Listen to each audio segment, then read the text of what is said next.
भारत का एक ऐसा व्यक्ति जिसने भारत की विदेश नीति में एक नया अध्याय जोड़ दिया है। उनकी डिप्लोमेसी, उनके डायलॉग्स, उनके प्रेजेंस ऑफ माइंड या हाजिर जवाबी की पूरी दुनिया कायल है। उनके सामने दूसरे देशों के बड़े बड़े डिप्लोमैट्स के पसीने छूट जाते हैं। हम बात कर रहे हैं भारत के वर्तमान विदेश मंत्री और पूर्व डिप्लोमैट डॉक्टर एस जयशंकर की।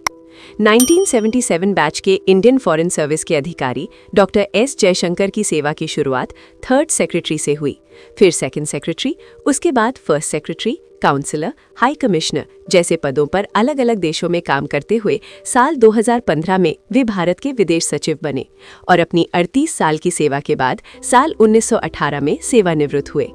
विदेश सचिव पद भारतीय विदेश सेवा का सर्वोच्च पद है, जो भारत सरकार के विदेश मंत्रालय का प्रमुख होता है और देश का शीर्ष राजनयिक भी होता है। सेवानिवृत्ति के बाद वे टाटा सन्स में ग्लोबल कॉर्पोरेट अफेयर्स विभाग के चेयरमैन बने। साल 2019 में जब नरेंद्र मोदी दूसरी बार भारत के प्रधानमंत्री बने, तब उन्होंने डॉक्टर एस जयशंकर को केंद्र में सीधे विदेश मंत्री बनने का ऑफर दिया और उन्होंने मजबूरी से ही सही इस प्रस्ताव को स्वीकार किया। मजबूरी से इसलिए क्योंकि वे राजनीति में नहीं आना चाहते थे, लेकिन मोदी जी को वो मना नहीं कर पाए। ये बात उन्होंने खुद एक इंटरव्यू में बताई थी।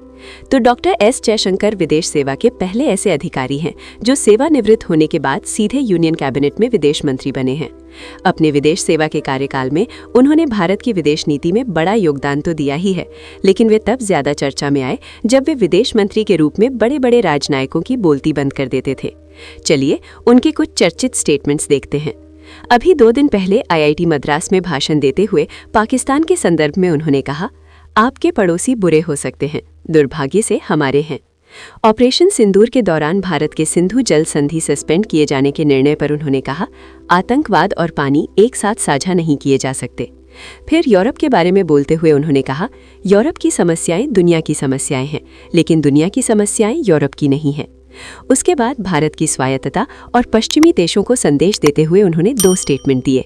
पहला स्टेटमेंट था, भारत को उपदेश देने वालों की नहीं बल्कि साझेदारों की तलाश है, और दूसरा स्टेटमेंट था, दुनिया हमें परिभाषित करे, वे दिन अब बीत गए, अब हम खुद को परिभाषित करते हैं।